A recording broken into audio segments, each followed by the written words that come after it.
Welcome students, आप सभी का एक बार फिर से स्वागत है अपनी इस ऑनलाइन क्लास में। लास्ट क्लास में हमने बात की थी विभिन्न चुंबकीय राशियों के बारे में, जिसके अंतर्गत हमने चुंबकन क्षेत्र, चुंबकीय तीव्रता, चुंबकीय प्रवृत्ति या चुंबकीय पारगम्यता को हमने समझा था। आज अपने इसी कड़ी में बात करने वाले हैं कि उन विभिन्न राशियों के मध्य आपस में संबंध क्या होगा। उस संबंध को लेकर के अपने एक फॉर्मूला है वो डेरिवेट करने वाले हैं। तो उसके लिए सपोज दैट अपने पास एक चुंबकीय क्षेत्र है कुछ इस प्रकार से। ये सपोज दैट एक चुंबकीय क्षेत्र हो गया और इस चुंबकीय क्षेत्र में एक लोहे चुंबकीय पदार्थ को रखेंगे, या फिर यहाँ पे आप यूँ मान लो कि चुंबकीय क्षेत्र उत्पन्न करने के लिए आप एक परिनलिका काम में ले लो। परिनलिका, उसके अंदर अपने चुंबकीय पदार्थ को रख देंगे, वो धीरे धीरे चुंबकित होता रहेगा। तो फिर परिनलिका की यदि अपने कल्पना कर ले कि भाई ये परिनलिका हो गई है,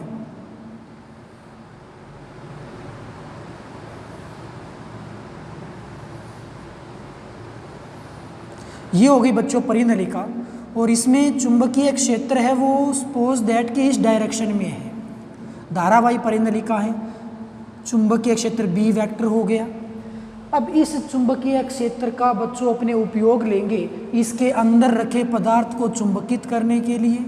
ये लोहे चुंबकीय पदार्थ हो गया अंदर वाला। इस पदार्थ को मैं चुंबकित करना है तो उसके लिए ये जो चुंबकीय क्षेत्र हो जाएगा बच्चों, ये चुंबकन क्षेत्र एच वेक्टर कहलाएगा। तो ये परिनलिका धीरे धीरे चुंबकित होने लगेगी। तो कुछ समय पश्चात इस परिनलिका के अंदर रखा पदार्थ है वो चुंबकित हो जाएगा और इसके चुंबकीय क्षेत्र की डायरेक्शन ये आ जाएगी। तो ये पदार्थ खुद से भी चुंबकित होगा।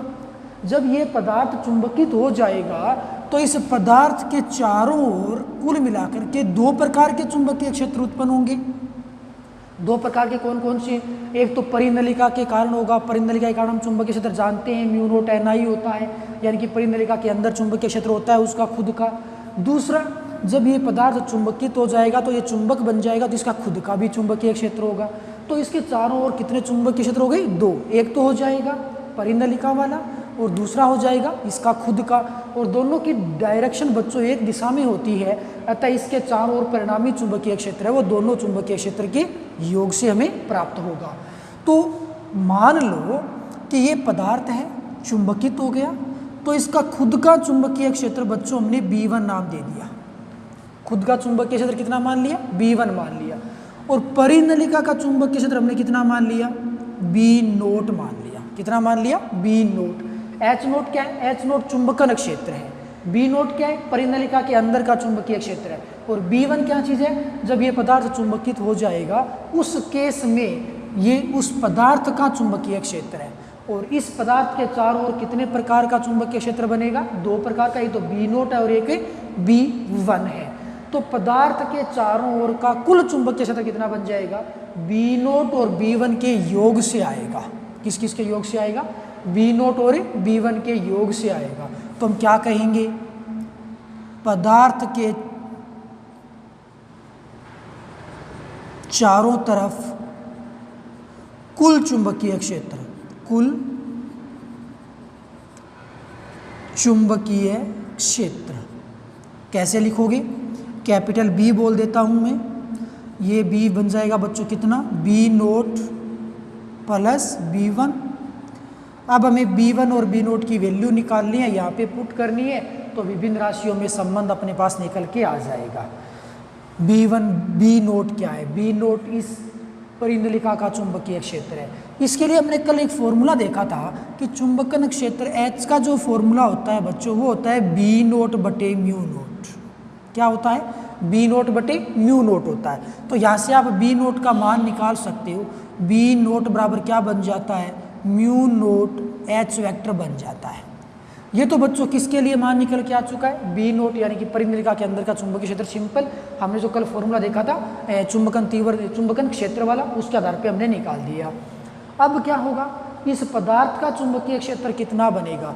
पदार्थ का जो चुंबकीय क्षेत्र होता है बच्चों वो इसकी चुंबकन तीव्रता पे डिपेंड करता है, कैपिटल I पे डिपेंड करता है। यानी कि इसके एकांक आयतन में जितना ज़्यादा चुंबकीय द्विध्रुव आघूर्ण होगा उस पदार्थ के पास चुंबकन तीव्रता उतनी ही ज़्यादा होगी, चुंबकीय क्षेत्र उतना ही ज़्यादा होने वाला है। तो सिंपल सी बात होगी कि पदार्थ का जो चुंबकीय क्षेत्र होगा B1 वो बच्चों डायरेक्टली प्रोपोर्शनल होगा किसके, I के। अब यहाँ से B1 यदि आप ज्ञात करने लगोगे तो क्या बन जाएगा, म्यू नोट एक कांस्टेंट आ गया, I वेक्टर आ गया, ये समीकरण नंबर आ गई 3। और यहाँ पे बच्चों किसका मान निकल के आ गया, B1 का मान निकल के आ गया। तो B1 का मान भी हमने निकाल लिया, B नोट का मान भी निकाल लिया। B नोट तो सिंपल था, चुंबकन क्षेत्र की डेफिनेशन से फॉर्मूले से आ गया था। और पदार्थ का जो चुंबकीय क्षेत्र है वो सीधा उसकी चुंबकन तीव्रता I पे डिपेंड करता है, तो उसके आधार पे हमने B1 निकाल दिया। तो ये दोनों 2 और 3 से मान रख दो समीकरण 1 में। समीकरण 2 व 3 से 1 में मान रखने पर कितना बन जाएगा, B वेक्टर इज इक्वल बच्चों बन जाएगा, B नोट का मान है mu naught H vector plus mu naught I vector. तो B वेक्टर बराबर क्या बन जाता है, म्यू नोट कांस्टेंट आ गया, H वेक्टर प्लस में I वेक्टर। ये एक रिलेशन निकल के आ गया। और भी बहुत सारे रिलेशन निकल के आएंगे, लेकिन ये एक रिलेशन निकल के आ चुका है। अब यहाँ पे अन्य रिलेशन की बात करें तो यहाँ से आप क्या करोगे, H को कॉमन ले लो ब्रैकेट के अंदर, अन्य रूप प्राप्त करेंगे इसका। ओके, सो H मैंने कॉमन ले लिया, यहाँ क्या बचा, 1 बचा। अब बच्चों मैं यहाँ पे सैद्धांतिक रूप है वो हटा रहा हूँ, अपना कन्फ्यूजन ना हो। आप चाहो तो स्टार्टिंग से ही सैद्धांतिक रूप हटा सकते थे। यहाँ पे बचेगा 1 प्लस यहाँ आ जाएगा I/H। ठीक है, सैद्धांतिक रूप हमने इस समीकरण तक रखा है। तो B वेक्टर बराबर क्या बन जाएगा, म्यू नोट, ये सैद्धांतिक रूप हटा दिया ना आपने, ये बन जाएगा mu naught H 1 plus I/H किसका मान है, I/H बच्चों जाई एम का मान है, चुंबकीय प्रवृत्ति। यदि आप लोगों को याद हो कल हमने क्या देखा था, I समानुपाती H और I समानुपाती क्या हो जाता है, यहाँ पे इसमें निशान हटाएंगे, जाई एम बन जाता है। तो जाई एम बराबर I/H बनता है। तो ये हो गया। अब क्या करोगे, H को इसके बटा में ले आओ, तो क्या बन जाएगा, H को मैं इसके बटा में डाल देता हूँ, तो ये हो गया B/H बराबर म्यू नोट 1 प्लस जाई एम। B/H किसका मान है, इसको जरा गौर से देखना। H बराबर B नोट बटे म्यू नोट, यहाँ पे हमें नोट नज़र नहीं आ रहा है, H बराबर ऐसा बन जाएगा फिर B/म्यू। तो यहाँ पे B/H किसके बराबर निकल के आ रहा है, तो यहाँ से म्यू बराबर बन जाता है बटो B, बच्चे क्या बन जाएगा, B/H। यदि नोट होता है दोनों में नोट आता है, यहाँ पे नोट नहीं है तो दोनों में नोट नहीं आया, ये किसी माध्यम के लिए बन गया है। तो म्यू बराबर B/H, यानी कि B/H को आप क्या लिख सकते हो, यहाँ से आप इसको म्यू लिख सकते हो, बराबर हो गया म्यू नोट 1 प्लस जाई एम। म्यू नोट को भी इधर पहुँचा दो, म्यू नोट को भी मैं इधर डाल देता हूँ। तो म्यू नोट होता है बच्चों किसका मान, म्यू आर का मान, रिलेटिव यानी कि अपेक्षित चुंबकशीलता 1 प्लस जाई एम। ये एक नया समीकरण यानी कि इक्वेशन यानी कि रिलेशन निकल के आ चुका है। तो एक रिलेशन तो बच्चों ये हो गया समीकरण 4 में, और एक रिलेशन ये हो गया समीकरण नंबर 5 में। ये दोनों ही अपने आप में इंपॉर्टेंट है, दोनों को आप अच्छे से याद रखोगे, समझोगे। तो सिंपल सी रामायण थी कि पदार्थ के चारों ओर 2 चुंबकीय क्षेत्र होते हैं, दोनों का योग परिणामी चुंबकीय क्षेत्र देगा। तो यहाँ से हमें B नोट और B1 की वैल्यू निकाल करके वैल्यू पुट करनी थी। उसके पश्चात हमने गुणा भाग जोड़ भाग के पक्षांतरण वगैरह किया था, वेरी सिंपल, और ये रिलेशन निकल के आ गया था। तो बच्चों ये तो था विभिन्न चुंबकीय राशियों में संबंध। अब अपने पदार्थों का चुंबकीय क्षेत्र के प्रति व्यवहार है उसको समझने की कोशिश करते हैं। तो बच्चों नेक्स्ट अपने पास हेडिंग होगी पदार्थों का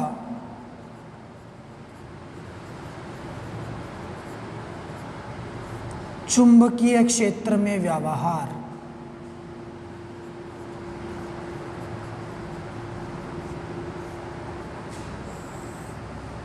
इसके अंतर्गत बच्चों अपने 3 प्रकार के पदार्थों की बात करेंगे।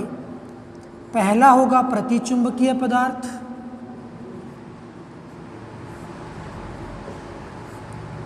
दूसरा हो जाएगा अनुचुंबकीय पदार्थ,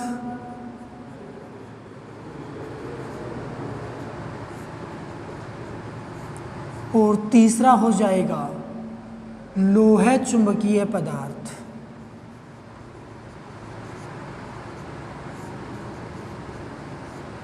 ओके, 3 प्रकार के पदार्थों की अपने यहाँ पे व्याख्या करने वाले हैं और इसके नाम से ही हमें पता चलेगा कि ये होते क्या हैं। सबसे पहले बच्चों अपने बात करेंगे प्रतिचुंबकीय पदार्थों की। तो अपने पास सपोज दैट कि चुंबकीय क्षेत्र है इस प्रकार से, ये चुंबकीय क्षेत्र बच्चों मैंने बी वेक्टर ले लिया, ठीक है। यहाँ पे हमने एक पदार्थ को रखा कुछ इस प्रकार से, ये कोई पदार्थ हो गया सिंपल XYZ जो भी पदार्थ होगा, लेकिन ये एक ऐसा पदार्थ है जो चुंबकीय क्षेत्र से प्रभावित होगा, आकर्षित या प्रतिकर्षित होगा। तो प्रतिचुंबकीय पदार्थ किसे कहोगे? प्रति के नाम से पता चलता है कि ये चुंबकीय क्षेत्र से प्रतिकर्षित होंगे, दूर भागेंगे। यहाँ पे जैसे जैसे बल रेखाएं क्या होता है कि इस साइड में यहाँ पे यदि मैं बात करूँ तो यहाँ चुंबकीय क्षेत्र अधिक है, इस साइड में से दूर चलते जाएंगे तो इधर चुंबकीय क्षेत्र लगातार क्या होता रहेगा? कम होता रहेगा। यहाँ पे प्रबल चुंबकीय क्षेत्र है, जैसे जैसे चुंबकीय क्षेत्र से दूरी बढ़ती जाएगी उसका प्रभाव कम होता रहेगा, यानी कि चुंबकीय क्षेत्र है वो धीरे धीरे कम होता रहेगा। फिलहाल ये पदार्थ है, देखना ये है कि ये अधिक चुंबकीय क्षेत्र से कम चुंबकीय क्षेत्र की ओर जाता है या फिर ये कम चुंबकीय क्षेत्र से अधिक चुंबकीय क्षेत्र की ओर आता है। इस चीज़ को अपने समझने वाले हैं। तो प्रति का मतलब क्या होता है कि प्रति चुंबकीय पदार्थ वे पदार्थ होते हैं जो चुंबकीय क्षेत्र से प्रतिकर्षित होते हैं, दूर भागते हैं। दूर भागने का मतलब क्या हो गया कि भाई ये पदार्थ है वो इस दिशा में जाना चाहिए। क्या होगा? ये पदार्थ प्रतिकर्षित होगा। प्रतिकर्षित होगा तो इसका मतलब ये हो गया कि फिर ये अधिक चुंबकीय क्षेत्र से कम चुंबकीय क्षेत्र की ओर विस्थापित होगा, लगातार चुंबकीय क्षेत्र से बाहर निकलने का प्रयत्न करेगा, अधिक चुंबकीय क्षेत्र से कम चुंबकीय क्षेत्र की ओर विस्थापित होता है। तो इसकी परिभाषा क्या बनेगी कि वे चुंबकीय पदार्थ जो चुंबकीय क्षेत्र से प्रतिकर्षित होते हैं अर्थात अधिक चुंबकीय क्षेत्र से कम चुंबकीय क्षेत्र की ओर विस्थापित हो जाते हैं, उन पदार्थों को अपने प्रतिचुंबकीय पदार्थ कहते हैं। एग्जाम्पल के तौर पर यदि मैं बात करूँ तो कॉपर इसका एग्जाम्पल बन जाता है बच्चों, जैसे कॉपर है, जिंक है, हवा हो गया, जल हो गया, ये आदि। इसके अलावा और भी बहुत सारे एग्जाम्पल बन सकते हैं, लेकिन ये कुछ एक एग्जाम्पल हो गए जैसे कि हवा है, जल है। हवा यदि आप चुंबक है अपने पास, चुंबक को यदि खुले वायुमंडल में रख देते हो ना तो चुंबक के आसपास बहुत कम दूरी में हवा विस्थापित रहती नहीं है। चुंबक के आसपास का जो भाग होता है वो निर्वात बन जाता है, क्योंकि हवा जो है वो प्रतिचुंबकीय पदार्थ है और वो हमेशा चुंबकीय क्षेत्र से दूर भागने का प्रयत्न करता है। इसका मतलब ये हो गया कि क्षण चुंबक के आसपास का जो एरिया है, जिसका एरिया बहुत कम होगा हालांकि, लेकिन आसपास का जो एरिया होगा वो एक प्रकार से निर्वात की भांति व्यवहार करेगा, क्योंकि वह हवा वहाँ पे होगा नहीं, क्योंकि हवा है वो एक प्रतिचुंबकीय पदार्थ है। ठीक ऐसा ही बात जल में भी होता है, कॉपर है, जिंक है, ये सारे के सारे प्रतिचुंबकीय पदार्थों के उदाहरण बन जाते हैं। अब कई बार क्या होता है एग्जाम में इनके उदाहरण पूछ लेते हैं, परिभाषा के बजाय इनके उदाहरण पूछ ले जाते हैं कि किन्हीं 4 प्रतिचुंबकीय पदार्थों के नाम बताइए, तो ये बन जाते हैं अपने पास प्रतिचुंबकीय पदार्थ। अनुचुंबकीय पदार्थ बच्चों किसे कहोगे? अनुचुंबकीय पदार्थ वे पदार्थ होते हैं जो चुंबकीय क्षेत्र की ओर विस्थापित होते हैं लेकिन कम प्रबलता से, यानी कि धीरे धीरे, जैसे हल्का सा विस्थापित हो गया, रुक गया। अब जैसे एल्यूमिनियम है, क्या है? एल्यूमिनियम है। एल्यूमिनियम तार देखा है आप लोगों ने? एल्यूमिनियम के तार को यदि आप लोहे एक चुंबक के पास रख देते हो तो एल्यूमिनियम का तार बहुत कम हल्का सा विस्थापित होता है, इतना कम विस्थापित होता है कि हमें पता ही नहीं चलेगा कि क्या ये विस्थापित हो गया है। हालांकि लोहे को रख दें तो लोहा तो तुरंत प्रभाव से जाके चिपक जाएगा, वो तो तीव्रता से, प्रबलता से भागेगा चुंबकीय क्षेत्र की ओर। लेकिन एल्यूमिनियम एक अनुचुंबकीय पदार्थ है और ये अनुचुंबकीय पदार्थ वो पदार्थ होता है जो बहुत कम प्रबलता से चुंबकीय क्षेत्र की ओर आकर्षित होता है। ये दोनों ही पदार्थ चुंबकीय क्षेत्र की ओर आकर्षित होते हैं, लेकिन अनुचुंबकीय पदार्थ बहुत कम प्रबलता से और लोहा चुंबकीय पदार्थ बहुत अधिक प्रबलता से चुंबकीय क्षेत्र की ओर विस्थापित होता है। एग्जाम्पल के तौर पे आप एल्यूमिनियम ले लो और एक ले लो यहाँ पे लोहा।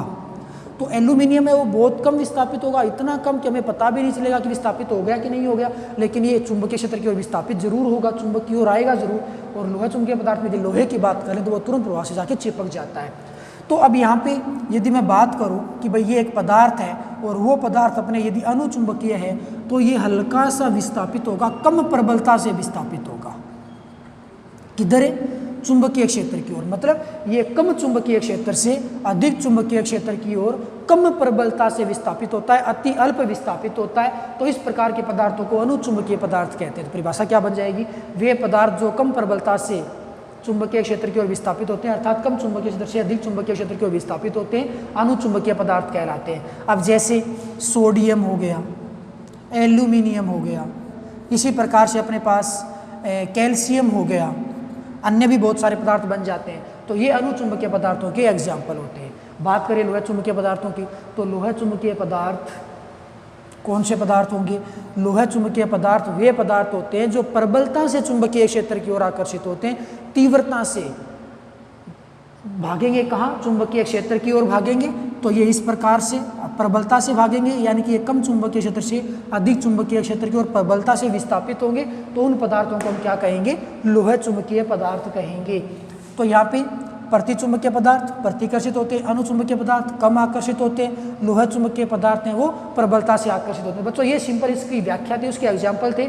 अब इसका वर्गीकरण अपने नहीं करने वाले हैं कि भाई प्रतिचुंबकीय पदार्थ कैसे बनते हैं, अणु कैसे बनते हैं, लोहा कैसे बनता है, क्योंकि इस बार हमारे सिलेबस से वो चीज़ हटा दी गई है, तो इसकी व्याख्या अपने नहीं पढ़नी है, केवल इनका हमें व्यवहार ही पढ़ना था। तो ये इसका सिंपल सा व्यवहार है, इसके एग्जाम्पल डेफिनेशन वगैरह पे इसको देखोगे। ओके, सो बच्चों आज के लिए बस इतना ही। Okay, bye, thank you.